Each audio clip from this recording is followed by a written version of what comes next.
Hello, എല്ലാവർക്കും നമസ്കാരം. പുതിയൊരു വീഡിയോയിലേക്ക് എല്ലാവർക്കും സ്വാഗതം. അപ്പോൾ ഇന്ന് നമ്മൾ വളരെ വ്യത്യസ്തമായ ഒരു വിഷയവുമായിട്ടാണ് വന്നിരിക്കുന്നത്. വിഷയം തൊഴിലുറപ്പ് പദ്ധതി തന്നെയാണ്. പക്ഷെ നമ്മൾ ഈയിടെയായിട്ട് ഏറ്റവും കൂടുതൽ കേൾക്കുന്ന എന്താണ്? ഏതൊരു ഹാസ്യ പരിപാടിയിലായാലും ഏതൊരു പൊതുസദസ്സിലായാലും നമ്മൾ ഏറ്റവും കൂടുതൽ കേൾക്കുന്ന ഒരു കാര്യമാണ് തൊഴിലുറപ്പ് പദ്ധതിക്കാർ. അതിൻ്റെ ഹെഡിങ് വായിച്ചാൽ തന്നെ നമുക്കറിയാം, തൊഴിലുറപ്പ് പദ്ധതിക്കാർ, തൊഴിലിരിപ്പുകാർ എന്ന് പറയുന്ന ഒരു രീതി. അപ്പോൾ അതിനെയെല്ലാം നമുക്ക് എന്ത് ചെയ്യണം? അതിജീവിക്കണം. അപ്പോൾ അതിന് വേണ്ടിയിട്ട് നമ്മൾ തൊഴിലുഴപ്പുകാരോ തൊഴിലിരിപ്പുകാരോ അല്ല എന്ന് നമുക്ക് പൊതുജനങ്ങളെ അറിയിക്കണം. അതിന് വേണ്ടിയിട്ടാണ് നമ്മളിന്ന് ഈ വീഡിയോ ചെയ്യുന്നത്. അപ്പോൾ നമ്മുടെ മഹാത്മാഗാന്ധി ദേശീയ ഗ്രാമീണ തൊഴിലുറപ്പ്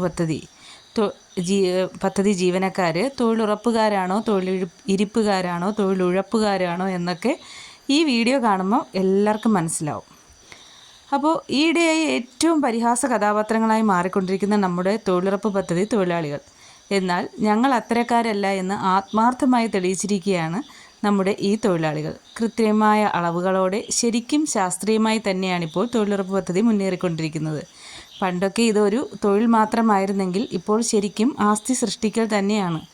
ആദ്യകാലങ്ങളിൽ സ്ത്രീകളുടെ കുത്തകയായിരുന്ന തൊഴിലുറപ്പിൽ ഇപ്പോൾ പുരുഷൻ തൊഴിലാളികളും ജോലി ചെയ്യാനെത്തുന്നുണ്ട്.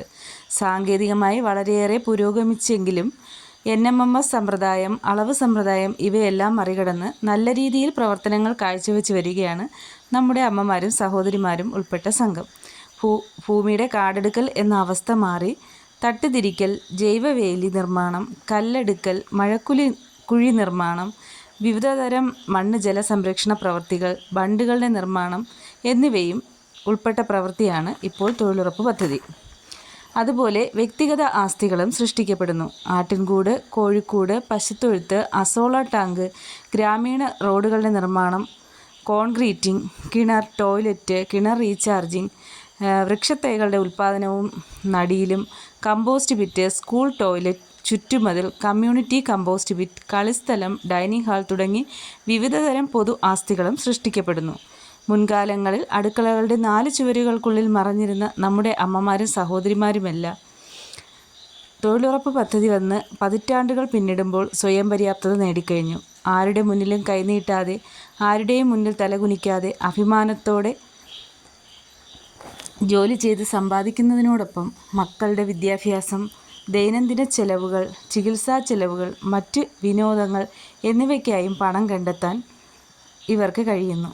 നാടിൻ്റെ വികസനത്തിൻ്റെ നാഴികക്കല്ലായി മാറിക്കഴിഞ്ഞു ഈ പദ്ധതിയിലെ തൊഴിലാളികൾ പദ്ധതിയും. അപ്പോൾ ഈ പദ്ധതിയെ നമുക്ക് അന്തസ്സോടെ, അഭിമാനത്തോടെ, അതിലേറെ സ്നേഹത്തോടെ, കരുതലോടെ ചേർത്ത് പിടിക്കണം നമുക്കൊരുമിച്ച്. എന്താ, നിങ്ങളും തയ്യാറല്ലേ? അപ്പോൾ നിങ്ങൾക്ക് ഈ വീഡിയോയെ പറ്റി എന്താണ് അഭിപ്രായം?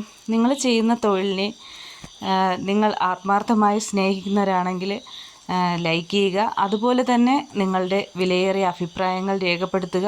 നിങ്ങൾ ചെയ്യുന്ന തൊഴിൽ എന്താണ് എന്നുള്ളത് നിങ്ങൾ മറ്റുള്ളവരെ കാണിച്ചു കൊടുക്കുക.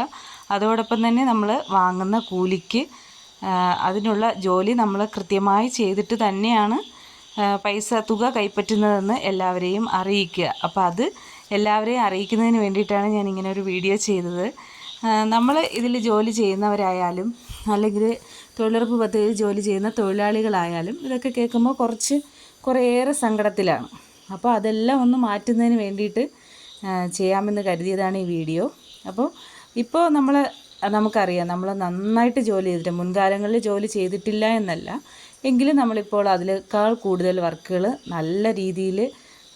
വളരെ നല്ല രീതിയിൽ ചെയ്യുന്നുണ്ട്. അപ്പോൾ നമ്മുടെ ചേച്ചിമാരും അമ്മമാരും സഹോദരിമാരും അതോടൊപ്പം തന്നെ നമുക്ക് എല്ലാവരുമായിട്ട് നമ്മുടെ സങ്കടങ്ങളും സന്തോഷങ്ങളും ഒക്കെ പങ്കുവയ്ക്കാൻ കഴിയും.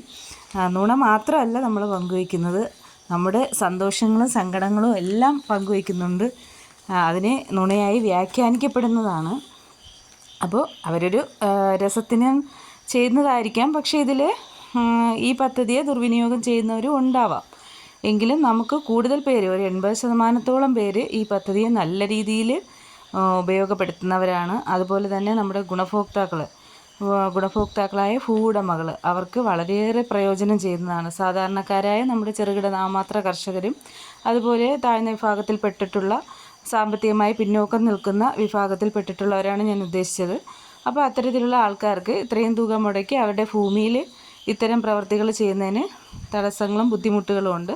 അപ്പോൾ അതെല്ലാം നമുക്ക് മാറ്റിയെടുക്കാനായിട്ട് ഈ ഒരു പദ്ധതി വഴി കഴിയുന്നുണ്ട്. അതുപോലെ ഭാവിയിലും ഇതിനേക്കാൾ കൂടുതൽ നന്നായിട്ട് സുതാര്യമായിട്ട് ഈ പ്രോജക്റ്റ് നമുക്ക് കൈകാര്യം ചെയ്യാൻ കഴിയും എന്ന് വിശ്വസിക്കുന്നു. Okay, bye, thank U.